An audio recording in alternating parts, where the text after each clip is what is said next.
ആഷ്മി, ഗണപതി അമ്പലത്തിൽ ഉണ്ണിയപ്പം കഴിച്ചിട്ടുണ്ടോ? ഇല്ല ചേച്ചി, ഞാൻ ഇപ്പൊ ആദ്യമായിട്ടാ. മനീഷേട്ടൻ കഴിച്ചിട്ടുണ്ടോ? നമ്മുടെ നാടല്ലേ. ഓ, മനീഷേട്ടനൊക്കെ പിന്നെ എപ്പോഴും വരുന്നല്ലേ. നമ്മുടെ നാടാണ്. അപ്പൊ നമുക്ക് ഏറ്റവും പ്രിയപ്പെട്ടതാണ് കൊട്ടാരക്കര ഗണപതിയും അദ്ദേഹത്തിന്റെ പ്രസാദമായ ഉണ്ണിയപ്പം എല്ലാം. മനീഷേട്ടാ, അപ്പൊ ഞാൻ ഒരു കാര്യം ചോദിക്കട്ടെ? ചോദിച്ചോളൂ. നമുക്ക് സാധാരണ അമ്പലത്തിലൊക്കെ നമുക്ക് പ്രസാദമായിട്ട് പായസം ഒക്കെ അല്ലേ, ഇവിടെ എന്താ ഉണ്ണിയപ്പം തരുന്നത്? അതിന്റെ പിന്നെ ഒരു കഥയുണ്ട്. കഥയെന്ന് പറഞ്ഞാൽ ഒരു കൊച്ചു വലിയ കഥ തന്നെ. അതായത് ആഷ്മി, നൂറ്റാണ്ടുകൾക്ക് മുൻപ് കൊട്ടാരക്കര പടിഞ്ഞാറ്റിൻകര ക്ഷേത്രത്തിൻ്റെ പണിപ്പുരയിലായിരുന്നു പെരുന്തച്ഛൻ. അവിടെ പ്രതിഷ്ഠിക്കാൻ അദ്ദേഹം പ്ലാവിൻ വേരിൽ അതിമനോഹരമായ ഒരു ഗണപതി വിഗ്രഹം കൊത്തിയെടുത്തു. എന്നാൽ ചില കാരണങ്ങളാൽ അവിടെ ആ വിഗ്രഹം പ്രതിഷ്ഠിക്കാൻ കഴിഞ്ഞില്ല. നിരാശനായ പെരുന്തച്ഛൻ വിഗ്രഹവുമായി കിഴക്കേക്കര മണികണ്ഠേശ്വരം ശിവക്ഷേത്രത്തിലെത്തി. ക്ഷേത്രത്തിലെ തന്ത്രിയുടെ അനുവാദത്തോടെ പെരുന്തച്ഛൻ തന്നെ ആ വിഗ്രഹം അവിടെ പ്രതിഷ്ഠിച്ചു.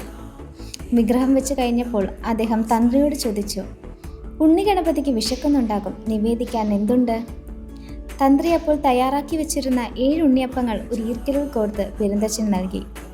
ആ കൂട്ടുണ്ണിയപ്പം ഭക്തിയോടെ ഗണപതിക്ക് നിവേദിച്ച പെരുന്തച്ഛൻ ഒരു പ്രവചനവും നടത്തി. ഇവിടെ അച്ഛനേക്കാൾ മകൻ പ്രശസ്തനാകും. കാലം ആ വാക്കുകൾ ശരിവെച്ചു. അങ്ങനാണ് ആ കഥ. മനസ്സിലായോ?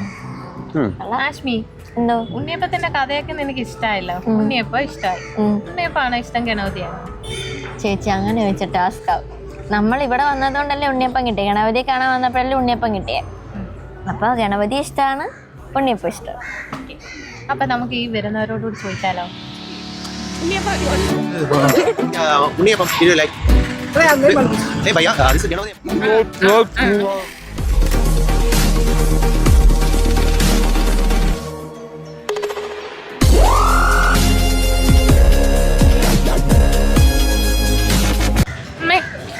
ഉണ്ണിയപ്പാണോ ഇഷ്ടം, ഗണപതിയാണോ? ഉണ്ണിയപ്പം ഭഗവാനെ ഇഷ്ടമാണ്. ഭഗവാനാണല്ലോ. ഉണ്ണിയപ്പമാണ് കൊട്ടാരക്കര പ്രശസ്തമാക്കിയത്. ഭഗവാന്റെ ഒരു ഇതാണ്. ഉണ്ണിയപ്പം കഴിച്ചോ? ഉണ്ണിയപ്പം ഇഷ്ടല്ലേ? ഉണ്ണിയപ്പാണോ ഇഷ്ടം, ഗണപതിയാണോ? ഗണപതി. അരവണയാണോ ഇഷ്ടം, ഉണ്ണിയപ്പാണോ? രണ്ടും ഇഷ്ടമാണ്. ഗണപതിയാണോ ഇഷ്ടം, ഉണ്ണിയപ്പാണോ? ഗണപതി സ്വാമിയാണല്ലോ ഉണ്ണിയപ്പം, അതും ഇഷ്ടമാണ്. അങ്ങനെ ചോദിച്ചു കഴിഞ്ഞാൽ രണ്ടും ഇഷ്ടം. ഉണ്ണിയപ്പാണോ ഇഷ്ടം, ഗണപതിയാണോ? ഗണപതി. ഗണപതി ക്ഷേത്രത്തിലെ ഉണ്ണിയപ്പം എന്ന് പറയുമ്പോൾ പെട്ടെന്ന് മനസ്സിൽ വരുന്നത് എന്താ? കൊട്ടാരക്കര. ഉണ്ണിയപ്പം എന്ന് പറയുമ്പോൾ പെട്ടെന്ന് ഓർമ്മ വരുന്നത്?